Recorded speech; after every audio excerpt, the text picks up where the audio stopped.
Kia ora everyone, and welcome back to Reading with Sapphire.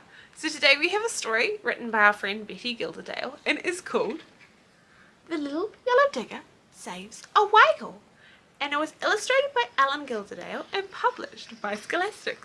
So let's get into it, shall we? Rolling and leaping at their play, two whales swam in a sunlit bay.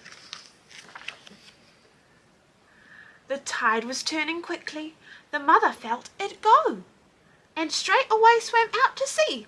The baby was too slow. And now it lay there gasping in the growing heat of day, while its very worried mother swam up and down the bay. But the little yellow digger was not very far inland. Its driver had a message to go and lend a hand.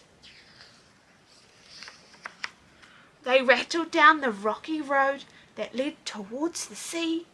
The little whale was stranded there, that helped to set it free. The digger drove between the rocks in the early morning sun. Its driver looked out about him to see what could be done. He would have to dig a channel deep enough and wide to float the little whale out upon the turning tide. The whale's home was water. Its skin must not be dry. In sunshine it would overheat and very soon might die. But people started to arrive for a picnic by the sea. Could they keep the whale alive until it was set free? Children digging in the sand were asked to lend a pail, which they could fill with water to pour upon the whale. The digger driver promised if they'd also lend a spade, he'd help them build a castle when their whale had been saved.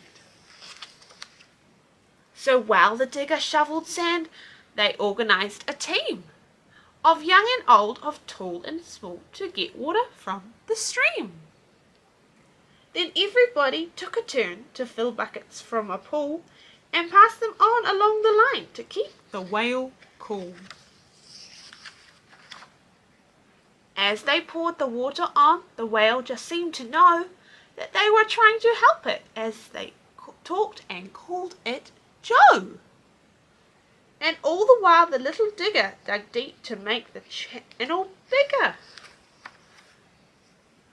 Every time its shovels filled, it chugged along the shore, then emptied it to make a mound, and still it went for more. The digger now had dug a trench deep enough and wide to float the little whale out upon the turning tide. But the very last few meters must be dug by spade, because the digger's clatter would make the whale afraid. The time had come, the tide had turned. The waves surged in, the whale could swim. Right out it went to sea and spray, to join the mother in the bay. Then everyone raised a cheer for the driver and the digger, because they set the whale free when they made the channel bigger. Now pick up buckets, pick up spades, the digger driver said. We'll make a castle from the mound before we go to bed. They patted, dug and shaped the mound till on that sunny day the biggest castle ever made stood in the tree-fringed bay. While rolling, leaping at their play, two whales swam in the sunlit bay. Awesome! I hope you enjoyed. I cannot wait to see you again next time. Ka kite!